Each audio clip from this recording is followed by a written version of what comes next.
Wow. Welcome to Target.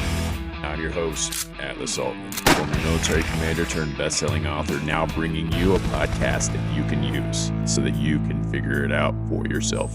Welcome. This is Target.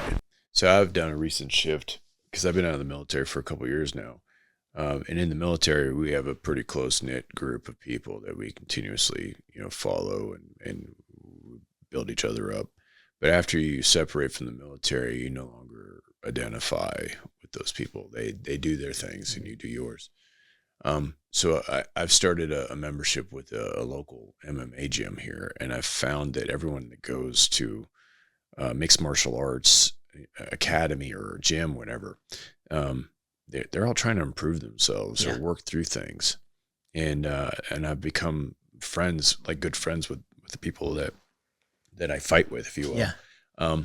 Which I'm not really fighting, but it's an interesting dynamic that I can protect myself and my body and my family members and my loved ones, and then build a network of people that I think are doing the same.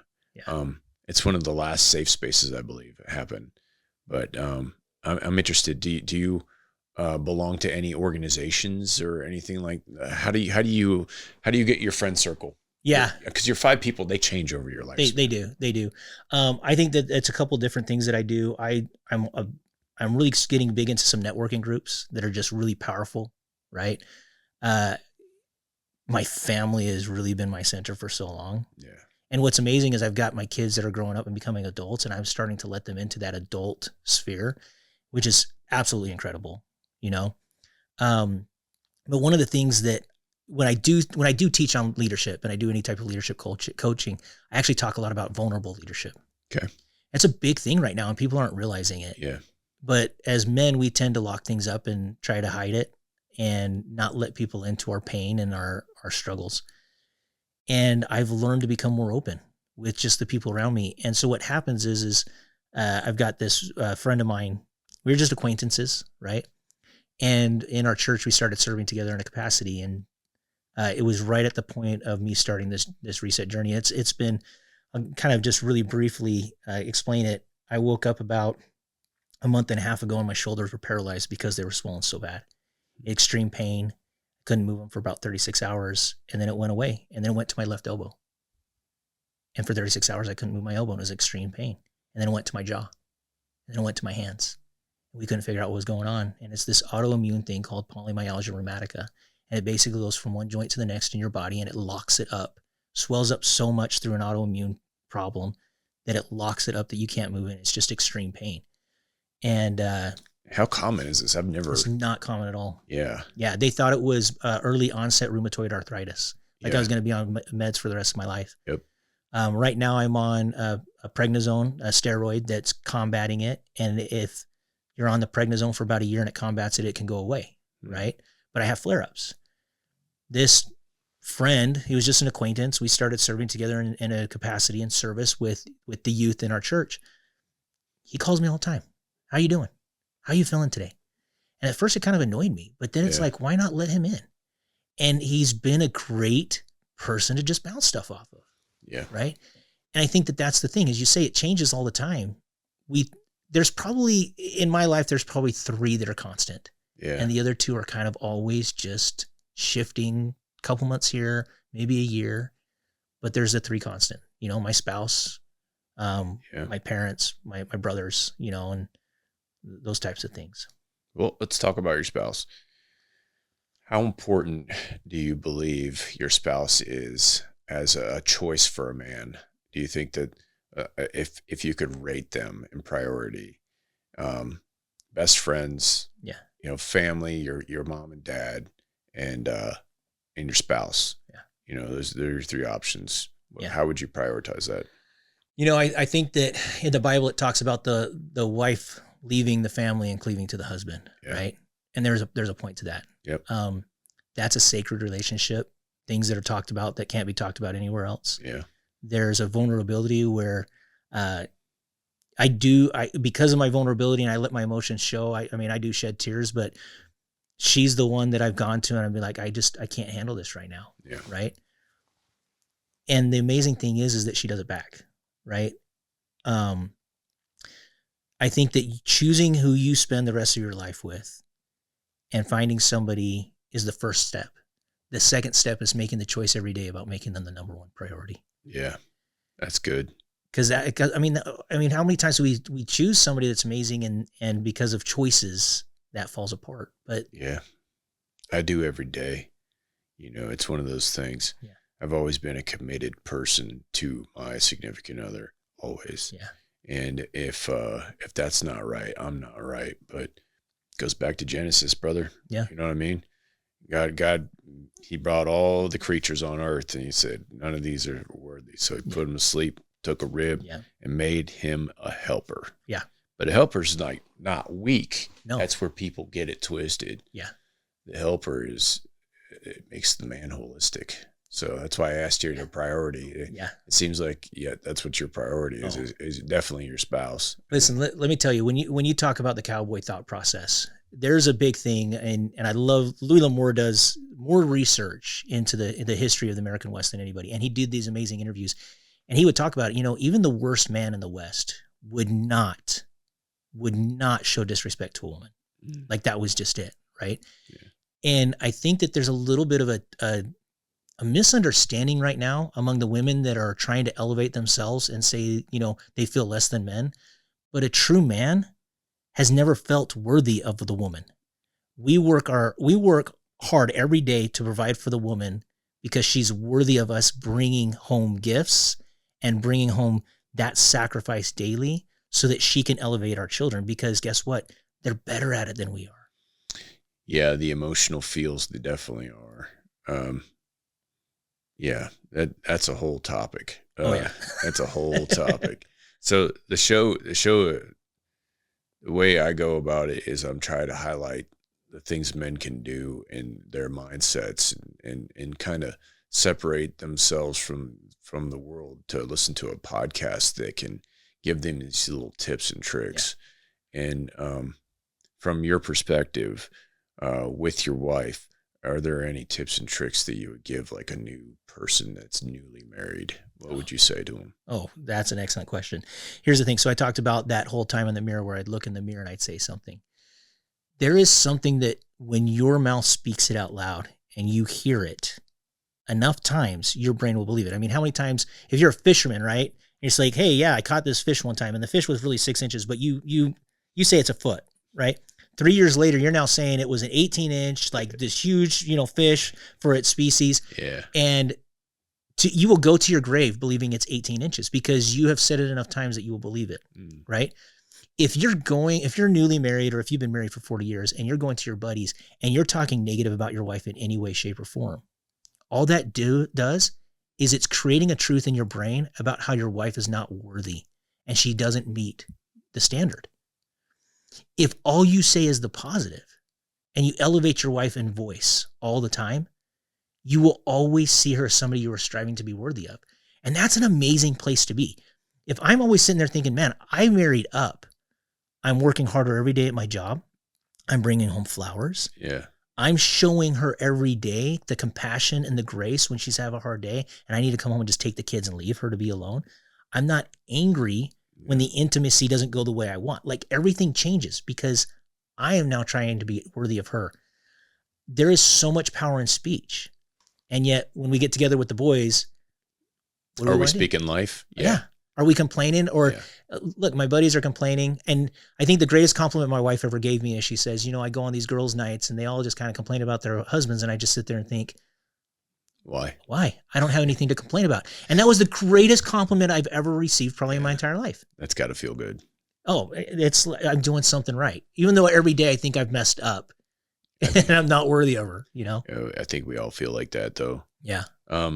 This show, it's grown fast because I believe that there's a need for people to see real champions in real life and see that there's a diversity there, that like everyone can be a winner and they don't have to settle for the comforts that they're being told that they have to settle for. Yeah. And the comforts that come to people's mind as a man is, find a woman that has independent thought at church because she's given up on getting attention from men she'll never care about. and then you're supposed to, you know, take care of this woman and treat her like she's the best in the world. And society is telling the men right now that you're going to go on a dating app. You're going to swipe right 1,000 times. One or two of these girls are going to swipe right on you, and then they're going to treat you like crap. And they're going to run you through the ringer, and they're going to call you unworthy. Yeah. And what you got to remember is, as a man, you have a purpose. Whatever that purpose is, you got to be true to it. And you can't wait for someone to come alongside you, because when the time is right, it will happen. The search is not what it used to be. Yeah. And it's changed so much that the show is feeding people from different walks of life the true champion story, that the survivor story. Yeah. You know, that you can do it, and it's providing something for them that they're not getting anywhere else, man. So yeah, the show itself, I'm happy with it. You know, I wanted to get 100 followers in a year. I ended up getting 110 followers, 110,000 followers. So, and we became a top 1% podcast because I'm bringing in people. Man, I spend a lot of money, man. Oh, I know. It's crazy. You know, got some amazing equipment here. Like I've got a couple cameras, and I'm just looking around. I mean, you've invested in this. Yeah, thanks. And in the early investment, I mean, YouTube is not a big money maker. No, well, so YouTube pays about $5,000 for 1 million views if you're monetizing. Yes. In order to monetize, you have to have you have to hit certain tickers. It's not easy. But early on, you weren't there when you invested in all this stuff. No, all this stuff. And you weren't thinking you were going to get there fast. Yeah. And so you think about it, you know, what's interesting is a lot of people come up to me and they're like, "Hey, Brick, you're traveling all over the place." What I haven't said is, a lot of times when I travel for religious groups, I do it on my own dime. Yeah. I'm not even getting paid, right? And people are like, "Brick, you're spending all this money. What are you getting out of it?" But you understand the same thing, right? It's not about the money. Sometimes your investment is about the people. Man, it's the Bible parable always gets me, man. It's like, you know, the three people that were given, you know, something. Yes. And the parable changes based off of what it is, but they were given something, right? And then the king goes away and comes back, and the three people show up with three different results, right? Yep. Hey, you know, you gave me my life. Yes. And now I'm giving it back to you. Yeah. You know, I buried it, and now here it is. Yeah. And they're like, you know, cursed. Yeah. Yeah. That's not what I asked you to do. You didn't compound on anything. Yeah. And the second person comes back and I took my life and I made someone else's life better. Yeah. Okay, better, but come on, man, you could have done more. Yeah. And then the third person, and I'm totally changing the parable to make it relevant. I took my life and I touched 20 million people last year. Yeah. And that's what I get to tell God now. Yeah. You know, exactly. You know, when I'm standing up there, it isn't like he gave you all these opportunities, he gave you all this hardship. You went through all these things, right? Everyone's got things. Yeah. But what'd you do with them? Yeah. No, and that's the truth. Yeah. That's the other truth. Well, here's the thing that's very interesting. And I've had some experiences in my life that are very unique, and I get that, but I literally flatlined twice in this process. Like flatline dead. Right. I mean, they put 33 units of blood into me to keep me alive. My body holds 9. Yeah. I bled out 3 times, right? I lost a third of my right lung. My liver was able to heal itself. Like, I should not be alive. So I remember coming out of my coma, and one of the first things sitting there and realizing God gave me my life back. And I remember saying to him, "Thank you, but it's not my life." Yeah. And it's not. It's my second chance. Did you feel that way before you went through this? I was always a religious person, and I was always very devout. But I was on the wrong track. Like, I was climbing corporate ladder, I was being told in my office, "Yeah, you're not going to get a promotion because you don't have a degree." And then 3 months later, like, "We can't find anybody that has your ability, so we're going to promote you." Like, I kept shattering the glass ceiling. Right. And I was climbing, and it was all purely for my own benefit. And all of a sudden this comes along, and it's God saying, "Your purpose is not to go make $1 million and live this lavish lifestyle. I will bless you financially, but your purpose needs to be to give it back." Yeah. so now that I have a bigger show, I have a back door to Google. And so I look for people that I know have powerful stories that can change lives. And that back door to Google then allows them to be spotlighted. But yeah, man, I didn't really think about it like you just said. I was very much like, I think Jim Carrey says it the best. He goes, when I was young, they told me all I have to do is pray about something and write it down and it becomes true. And I've been doing that for 30 years. And in the world's eyes, he is very successful. Yeah. But so were a lot of people who took their lives. You know what I mean? And so like, how do you get real joy? It's giving back, man. Yeah. Like Without it's a doubt. always giving back. Without a doubt. So planting seeds is what my significant other, she's always like, you're planting seeds again. It's gonna grow up and it's gonna be something. She's 100% right. Yeah. Because the comments that I get back on the show, whether they're in public or not, whenever I can change somebody's life with somebody that I brought on the show, like you're going to change people's lives, brother. Oh, I appreciate that. I mean, you have already, but you just continue doing it. You didn't tell me no when I said, hey, you want to come over? You're like, yeah, let's do it. Let's do it. Yeah. So like the yes and amen life that we live, it's powerful. It's more powerful than people realize. But there's crucible moments that we have to go through to like really emphasize that. I think when you woke up and you're like, it's your life, God. Yeah. As a reaffirmation. Yeah. Why did you do that? Here's the thing is I learned, my mother taught me at the age of 8 that if we turn to God in a trial, like I remember very specifically this experience. If you turn to God with a trial and you say, make this something positive. What do you want me to make out of this? There's always a positive. There's always a positive. But the problem is that as people, we tend to take that positive and we internalize it and we never share it. The reason why it doesn't, yes, I say that I've woken up kind of angry about this pain that I'm going through with the polymyalgia thing. I get through it in an hour. Like I've never gotten to lunchtime and been bitter still.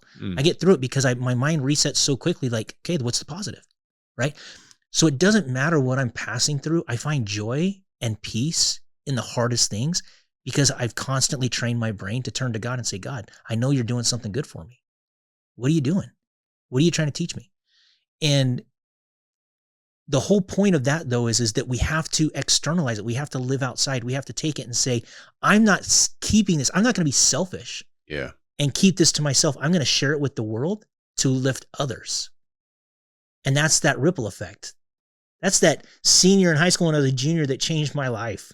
Yeah. Right? Yeah. Yeah. The ripple effect is real.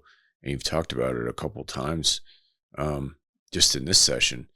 Did you put that in your book? Is that one of the core principles that you have, or are you working on another one now? Well, I need to work on another one. The book that I wrote is really my story of going through the depression, the suicidal ideation, the just wanting to give up, and this teacher stepping in.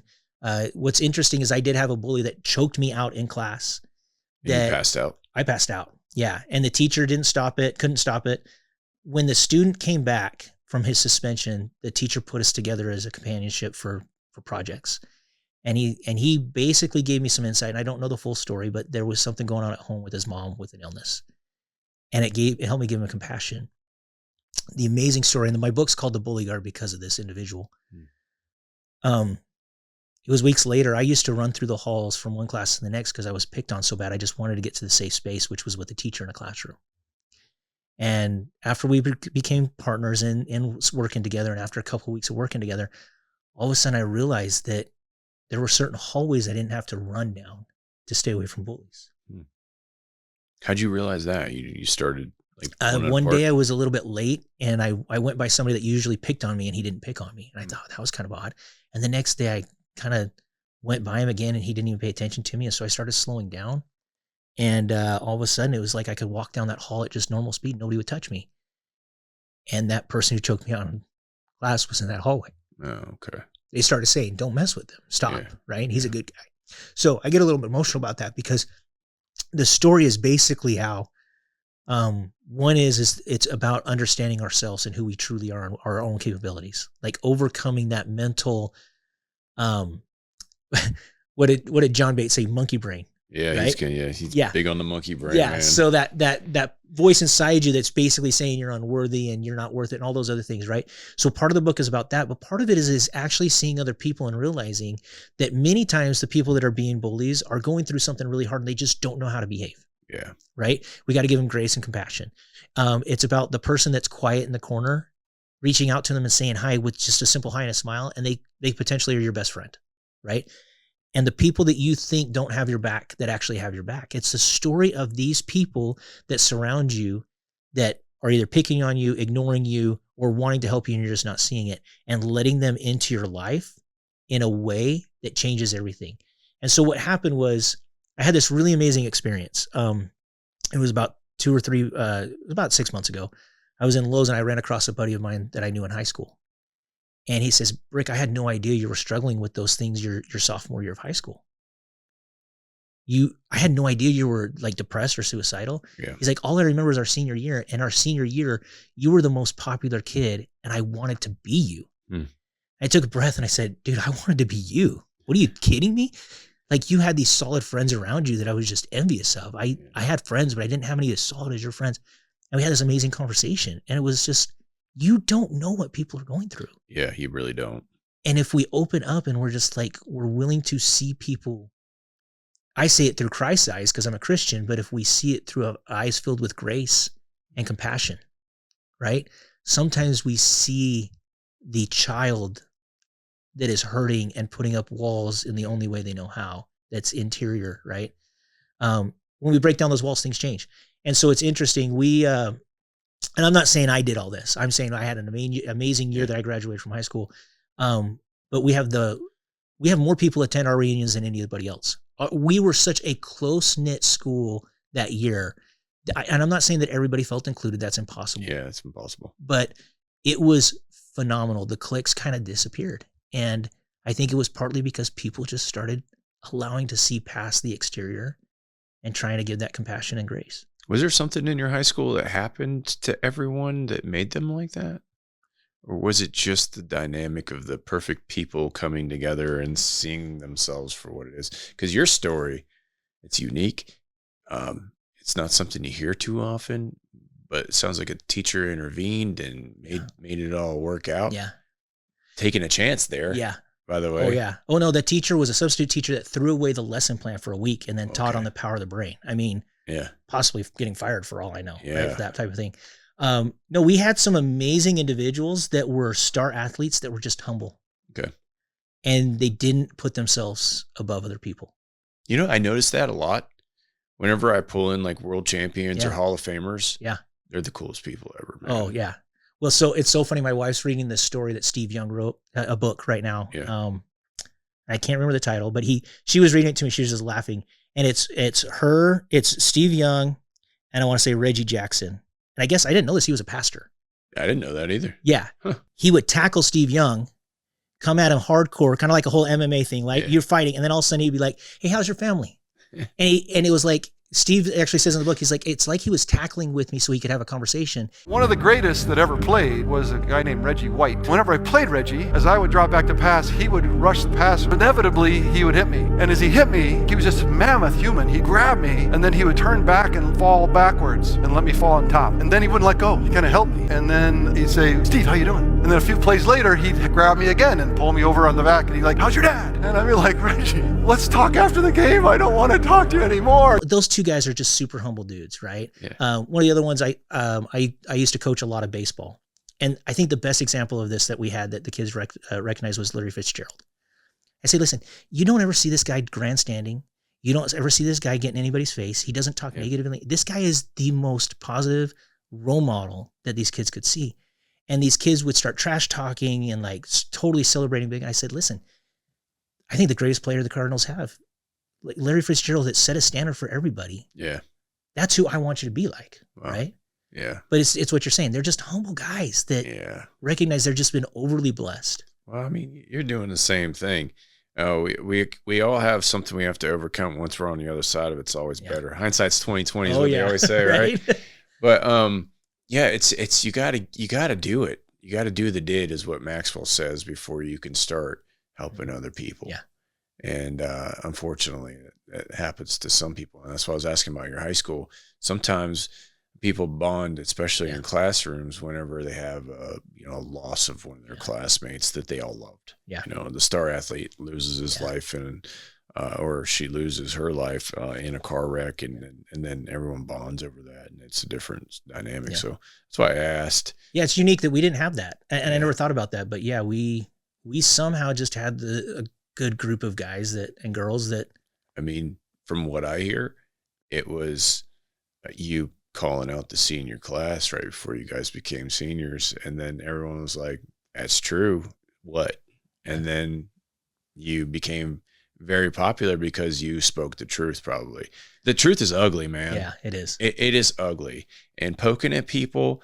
It happens all the time on social media. The online bullying is real. Yeah. Like if you become somebody on social media and you have a following, it doesn't matter. Yeah. 100 people. Yeah. You're going to have some troll somewhere trying to take you down from their mom's basement. Yeah. You know what I mean? It's crazy. It is nuts. Yeah. So, I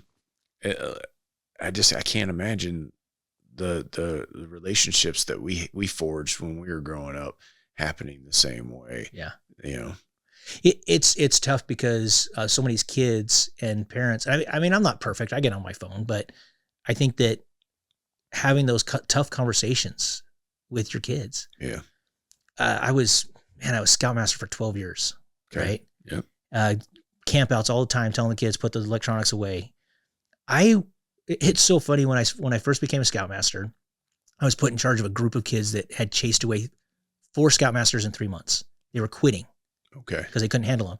And my grandfather, Conrad Allen, he was known as the Scoutmaster of Mesa. Like if you grew up in Mesa in the 50s, you knew my grandfather from scouting. So I called him up. I said, "Granddad, what do I do?" He's like, "It's based off of the military. Give them regiment, give them expectations, and hold them accountable." I thought, that's crazy. Yeah. That's crazy. And so what I do is I said, everybody shows up in uniform. If you don't show up in uniform, it's 5 push-ups. For every minute that you're late, it's 5 push-ups. We're going to stand at attention. We're going to do the scout oath model. We're going to do everything perfect. And if anybody messes up, we're going to repeat it. And if anybody shows disrespect, it's 5 push-ups. One young man shows up 10 minutes late with no uniform. Trial. Right? I do 55 push-ups. He does the 55 push-ups. Yeah. The rule applied to me too, by the way. If I showed up late and my uniform wasn't on, I did the same amount of push-ups, and the boys saw me do it. The mom came to me.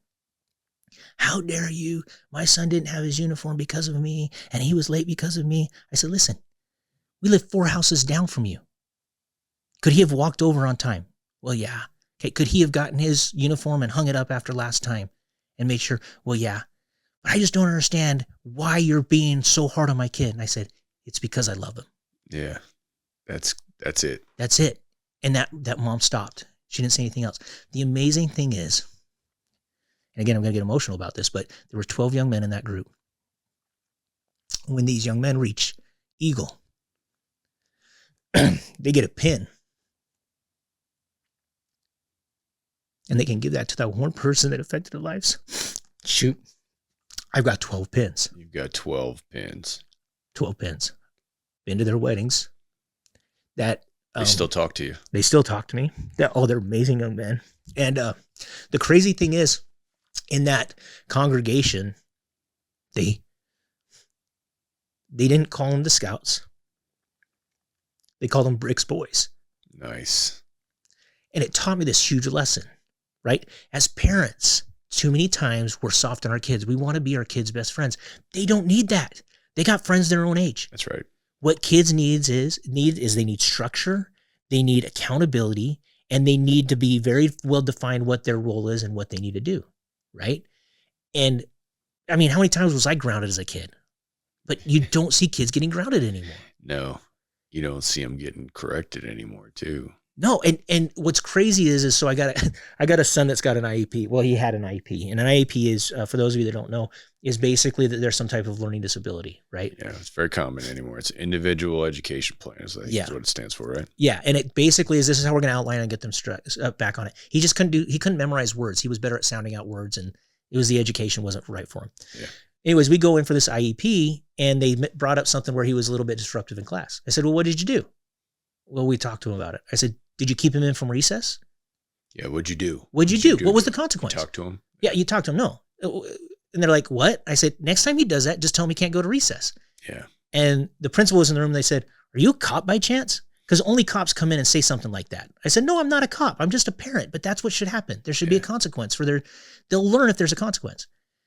And the principal said something that was very interesting. He says, most parents come in here and defend their kids' actions no matter what their actions are.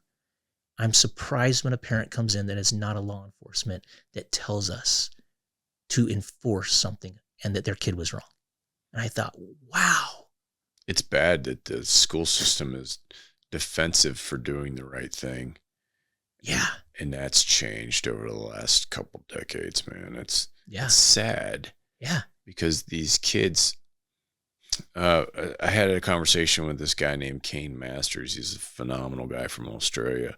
Thought leader, he's best-selling author and all that. And he was talking about how his generation is in what they call the grind culture. So basically what they do is they bury themselves into work because they feel purpose in that. Mm-hmm. And then that's where they experience their love. They get, accomplishment. They get the dopamine hits that we used to get from our freaking parents. Yeah. Hey, good job. Yeah. Hey, I saw that you did this. Good job. It doesn't happen as much anymore. It's unfortunate. But how'd you get into scouting? So in the Church of Jesus Christ of Latter-day Saints, the local congregation, there's no paid clergy or anything like that, and everything's volunteer. Well, we say it's volunteer, but the leader of the congregation will call you up and say, hey, I've got an assignment for you. Okay. We want you to be a scoutmaster. Got it. And so that I moved into a new congregation and they came to my house. Well, first I showed up at church and I was the only one wearing cowboy boots at church. And they're like, oh, that guy's an outdoors guy. We're going to put him as scoutmaster. Yeah. So they just showed up and they're like, hey, you're going to be scoutmaster. Greatest honor to do that. Scouting's no longer part of the church like it was, but it was. Why is that? The direction was going the wrong way. At one point. Yeah, I remember there was some news where it was really bad. Like they got a bad tarnish on them. Yes. It's like, At one point, the story was that they were going to take God out of every single thing, the oath, the motto, and everything like that. I didn't hear that. That's nuts. So they were going to do that, and the church pushed back, and they didn't at that time. I don't know if they've done it since then. I don't know either. But it was that the church kind of saw that they were going, you can now have girls with the Boy Scouts. And not saying that girls shouldn't have their own program. They have their own program. Yeah, they've always had it, right? But you put boys and girls at that age in a camp out scenario. It doesn't make sense. It's not good. You need boys to be boys and girls to be girls. And it was blurring the line too much. And the church just didn't believe in that. Yeah. I had Kate Monroe. She's the only girl I've ever had on the show. She's the CEO of VetCom. They put like $8 billion into veterans' pockets last year. Wow. And she was talking about, she was a former Marine. She went through some traumatic things and she came out on the other side. She changed her mindset to be a victor mindset instead of a victim. Nice. But one of the things that she said was like, boys and girls have roles. Yeah. Like she's like, I don't believe women should be on the front lines. As a Marine, I would not believe that because boys have roles and girls have roles. And I think Boy Scouts of all things, like, again, it's changed so much. Yeah. From when I was a kid and going through Boy Scouts, I learned man things there. Yeah. And, a girl doesn't need to. Why do you care about man things? Why do you want to be in Boy Scouts? It makes no sense to me. And it's the whole societal thing, right? Yeah. Yeah. It's the reason why shows like this do well. I do this for men. Yeah. Ages 25 to 39. Yeah. I'm very open about it. And if you want to be a woman and watch the show, you can, but you're not going to get anything out of it because you're going to listen to a bunch of men or we're going to talk about men. Right. You know what I mean? And it's for men. Yeah. It's to help them. Yeah. So I'm taking it back, man. Yeah. I'm taking it back with a show like this. And what's crazy to me is if you're a woman, why not celebrate being a woman? Why do you want to take on a man's role? Like, if you think that you're empowering women, and to empower women is celebrate women, don't be like, I want to be more manly. Yeah. That doesn't make sense to me. Yeah. What are traditional roles? Like, if you could name 5 traditional things about a man, what would they be? Protector, provider, right? They're the logic, right? The woman is the compassion. The man is the logic. Mm. So you start looking at that side of it, right? So you got protector, you got provider, you got the logic source, you've got the one that really sets the direction. Yeah, decision making. The decision maker. Yeah. Now, trust me, we joke about it. My wife is. They say the wife is the neck, the man is the head. Yeah. Right. Yeah. It's a team effort. It is. It's got to be a team effort. Yeah. And I'm not taking away from her, but she does divert to me. Like, hey, if there's a final decision and we're kind of going back and forth between something, go ahead and make the decision. Women love that. Yeah. No one talks about that anymore. But No. Women love it whenever you take control, right, and make the decision. Yeah. Because then they know where they're going. You know? Yeah. And it's not disrespectful. That's No. the other thing. No. I'm sorry, I'm disrupting you. No, but think about it. It's like my wife, she tells me when I get home from the office and we would have younger kids, she's like, I've been making decisions for 4 of us all day long. Yeah. I'm done making decisions. Just make the decision on dinner, or make a decision on what we're going to do at this point, you know? So you've got these roles that are there, right? Yeah. The other thing that I think that a man is part of it is the whole shelter. You know, Safe space. It's a different from being a protector. Yeah. The protector stands between the fiery darts and the individual. Well, the shelter is someplace where they know they can go to be released from all that is out there. The mental, the physical, it's the safe space, right? Yeah. And it's not so much that the child can crawl into your lap. It's so that the child can crawl into the wife's lap, because that is where they feel the compassion and the peace. But you have to create the shelter that they know. And so it's different. So your home has to be a place that when they walk into it, it's free of the filth and the dirt of the world out there, right? Now, if you want to talk about the role of the woman, it's completely different. Like, if you want to go into a very Christian-based and God-focused, let's think about this. Yeah. God gave them the power to procreate. They have the power to bring a child into this earth. They need our help, but they have the power to do it. I mean, they do it slower. Yes. I can deliver a baby in 9 seconds. Yeah, That right. takes them 9 months. 9 months. So it's a longer process. It's a greater connection with the child. Like there's a lot of different things there. There's a whole lot there. There's a whole lot there, Yeah. right? But think about this. God created the earth and man. Yeah. And then he gave the power to create to woman. Yeah. Because she would honor that better than man would. It tells you a lot about how God sees women, not as lesser by any means, as something elevated that he could entrust with that. Right? Yeah. And again, they need our help, but not very much. Yeah. Yeah, no, the helper portion, like I said before, is it's misrepresented. Yeah. I'm about to made up a word there. Yeah, represented. Yeah, I like it. I like to, yeah. It's misrepresented because God himself is described as a helper multiple times throughout the Bible. Yes. So whenever you look at the using power, the same word, the same yes, Hebrew word, right? Yeah. Whenever you look at the power that's held in that word, it is one. You know, they are the ones that have a lot of the. Without them, it would be chaos. I mean, I'm not lying when I say that. This is women are needed. Feminine roles are needed.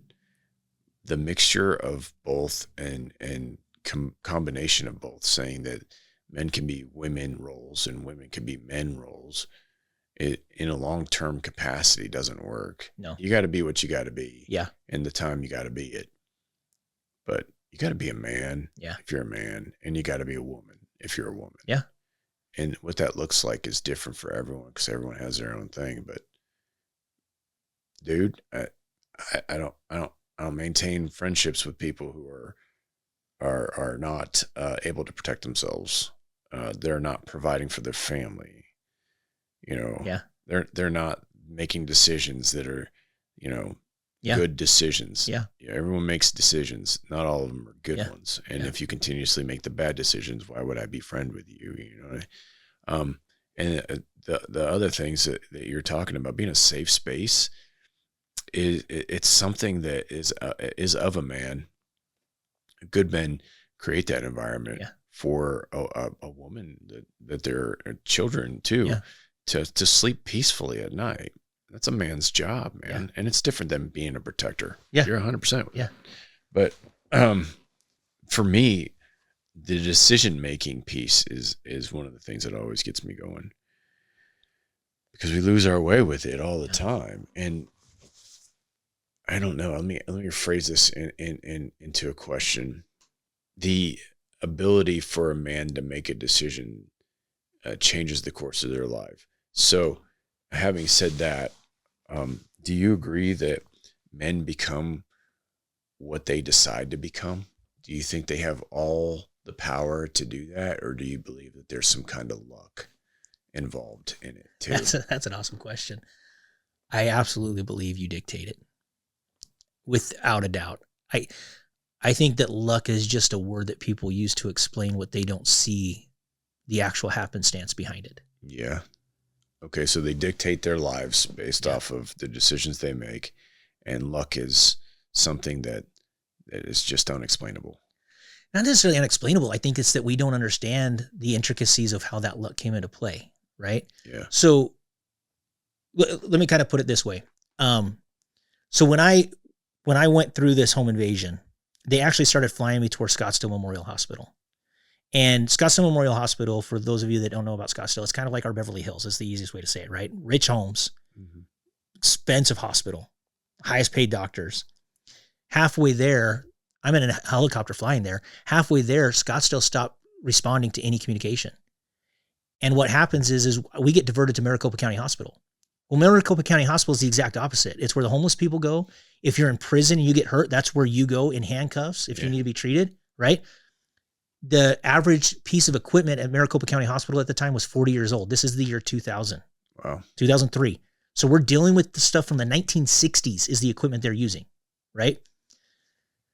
So why am I talking about this with luck? Well, when I landed at that hospital, there were two surgeons. And this trauma nurse grabbed the two surgeons and says, I need you guys to go operate in the operating room right now. The reason why there was two surgeons is they were doing a shift change. So one was going on shift and one was going on. They were doing the switch and they were debriefing. And this is the first time these two surgeons that had worked in the hospital for 15 years, one of them 15, one of them 20 years, had ever worked together in a surgery. If I hadn't landed in that exact moment, if I had landed earlier, I would have had one surgeon. If I had landed later, I would have had one surgeon. So was it lucky that I went towards Scottsdale just long enough to be diverted to Maricopa? Now, the key part about these two surgeons is they're the top trauma surgeons in the state. And at Maricopa County Hospital, they have a burn unit that is world renowned, where people come from all over the world to learn how to handle trauma in the ER by these two surgeons. By those two, the two top guys. Yeah. I'm literally alive because I landed at that moment, right? People would call that luck. I call that God's grace. I call that God intervening. And so we don't understand it. So a lot of times where we say this person is lucky, one, we don't see the effort they put behind to create that opportunity where they were able to bring skill into it. And there's a little bit of it that is maybe luck, but 90% of it is being in the right place at the right time, that they put forth the effort to do it. There's that type of luck. The other type of luck is divine intervention. It's not luck at all. And we have to recognize it. I think that's our biggest problem, is we have to recognize that either this person did something extremely amazing that made it happen, or God intervened, and we need to give credit to whatever it is and stop calling it luck. I mean, that flips the whole common saying is luck is when preparation meets opportunity. Yeah. But what you just described would be what I would call luck. Yeah, for sure. Like, that's unexplainable. There's not a definition for it. Just the right time. Yeah. And those people did the preparation, not you. Yeah. I guess it kind of flips it. Like, whenever you start looking at someone's life and you call somebody lucky, is it consistency that's associated with the word luck, or was it just lucky? I mean, so do you believe in luck? I don't believe in luck. I believe that there's purpose behind it. You know, if there's purpose behind it, what are we doing with it? And I think that we're going to be held accountable, right? Yeah. I think that that's the key that people miss. And if you're God-fearing, that's what it is. It's like, if I went through my life after having it given back and I didn't do anything of value to give back, And God asked me, what did you do with the second life I gave you? Mm. Think about that conversation. Like if you think about and imagine that conversation, right? Hey, I blessed you. I recently, 3 years ago, I was able to purchase an architect firm. Just totally amazing opportunity. Was it luck? No, in the way that I kind of set it up where I had conversations and I started to work through it, right? I created the opportunity, but God helped me find that opportunity, right? And it's allowed me to have financial means to bless more people. So my theory and my belief is that God would ask, this company, yes, you worked for it, but I had a play in it and I helped you get there. I gave you the talents. I gave you the ability. I gave you the energy. I gave you the mind, the mentality. I gave you all these talents and abilities to make it happen. And then that business came to you and it was blessed you financially. What did you do with that financial gain? And I can either say, I went and built a mansion. I bought myself a new ski boat. I bought a couple horses. Or I can say, I spent my time going to places that couldn't afford me, and I spoke on stages that otherwise would never hear a message to lift. Yeah. I'd much rather spend my life doing the latter. Yeah, you know? I definitely can tell that's why you're in the studio today. Your message is powerful, and you continue to walk within that positive mindset that's going to absolutely lift people up. And you do have the option to be the other way. And you choose not to, and that's very admirable. But you got to give back to you. What are you doing for you? That's a great question. Part of it is I love seeing that, you know, the give back is, I mean, I've received some messages after assemblies that, that's payment to me, man. I love that stuff. But people come at me, they're like, oh, that's fake. Yeah. Like, why are you being fake? You know, like you need money. And I've been yelled at by other people with lots of money. They're like, you need to be more money focused. Yeah. You are selfish because you aren't going after money. Yeah. And I'm like, I don't see it that way. No. Yeah. I mean, listen, I drive a nice truck. Yeah. Don't get me wrong. Right. And I do live within my means. I mean, I've got a wakeboard boat. It's 20 years old and paid for. Yeah. Right. I live within my means. I make choices of where my money goes to. And that's totally fine. Right. And that's my choice. But I think that there's that other side of it. Right. You can live within your means and bless. And is it fake? You know, whatever you want to call it. But I do find joy in what I do. I love working with my hands. So I bought my son I give my kids interesting names. I got an interesting name. My third oldest is Bronco. Okay. Right? I bought him a 93 Bronco. Yeah. Every Christmas, every birthday, what does he get? Parts for his Bronco. Nice. And we go work on his Bronco. That's how I pay myself back. I have the ability and means to buy my son a truck that we fix up together. Yeah, that's sick, man. That's sick. Stay with us as we stay on target with another awesome episode coming up next. We'll see you there. And subscribe to Targeted Now. As an ambassador to buckedup.com, I get to give you our special discount. That's Atlas25 when you go to buckedup.com to get that special discount. Only for our listeners, Atlas25. Go to buckedup.com now. Entrepreneurs, you're wasting money. Are you paying for TV, radio, maybe even newspapers? I gotta tell you, that's all dead. What's new? Well, I'm glad you asked, Atlas. It's podcasting. Just so happens I have a very successful podcast that I can put you on. And we're looking for guests. So if you have a product or service that will help people, hit us up. Atlas Aultman Targeted Podcast. We bring new audiences to new people, and we bring new people to, well, you. Check us out.